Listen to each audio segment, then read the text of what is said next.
সর্বশেষ যে লোকটা জান্নাতে যাবে তাকে আল্লাহ তাআলা জাহান্নামের আগুনে পোড়াতে পোড়াতে ছাই বানিয়ে ফেলবে।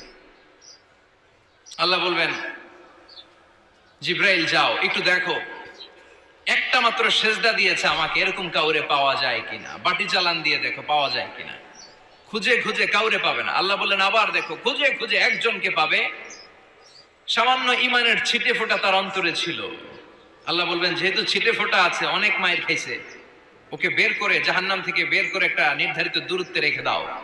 রেখে দেওয়া হবে, কিন্তু জাহান্নামের আগুনের লেলিহান শিখাতে তার গা ঝলসে যাবে।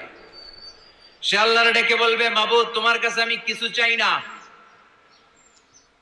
জাহান্নাম থেকে তুমি আমাকে বের করেছো, জীবন নদীর পানি তুমি আমার গায়ের মধ্যে ঢেলে দিয়েছো, আমি আবার সজীবতা ফিরে পেয়েছি। আমি তোমার কাছে জান্নাত চাই না, শুধু নিরাপদ একটা দূরত্বে আমাকে